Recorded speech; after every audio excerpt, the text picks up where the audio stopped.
Tungkol naman sa biga ang pag-uusapan natin sa video natin ito mga boss, o yung tinatawag na types of beam cracks.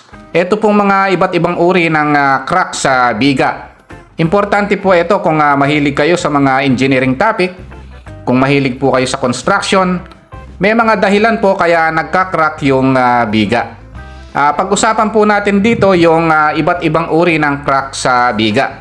Kaya lang mga boss, bago tayo magumpisa, meron na po tayong mahigit na 400 video na siguradong makakatulong sa inyong pag-aaral. Libre po kayong i-share din itong mga video ito sa mga kaibigan nyo, kakilala na sa tansya nyo makakatulong sa kanila.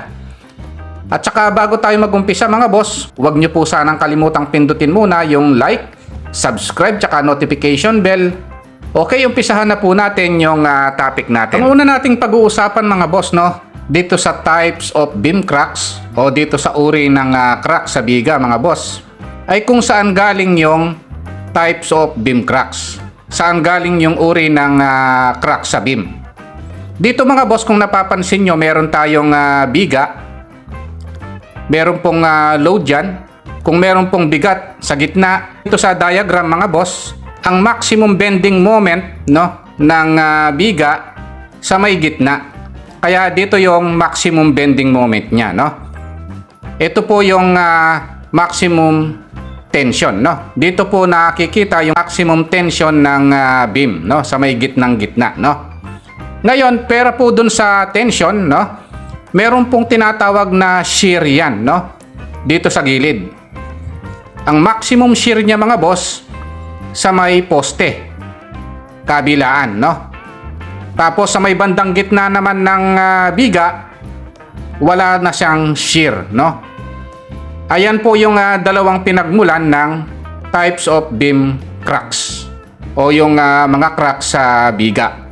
Okay, punta po tayo sa susunod na topic naman. Dito sa susunod na topic mga boss, pag-uusapan natin, kanina pinakita ko na yung pinakagitna, nandun yung pinaka bending, maximum bending moment o maximum bend, Ito po yon.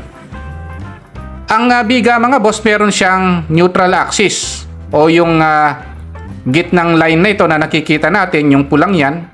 Sa may bandang baba, natetensyon yan mga boss o nababatak, Sa may bandang taas naman, yung biga mga boss, nako-compress naman o napipitpit. Ito po yung gitna ng biga. Pero sa malapit sa poste mga boss, kabaliktaran naman, Yan po yung nababatak o natetensyon, Yung bandang baba, napipitpit siya o nako-compress. Under siya ng compression. Sa susunod na topic mga boss, pag-usapan na natin yung crack na yan, Gaya po ng sinabi ko kanina, yung maximum tension nandito po sa may bandang gitna ng biga. Kung nandito po yung tension, sa may bandang gitna, pwede pong magkaroon yan ng tensile crack, Kaya kung meron pong flexural crack dito o tensile crack, pwede rin pong magkaroon ng tensile crack sa may taas. Kasi yung taas po yung natetensyon ng biga pagdating sa may poste, Kasi po yung baba, nako-compress yan, Ito po yung tension. Kaya may posibilidad po na magkaroon siya ng tensile crack dito at saka dito.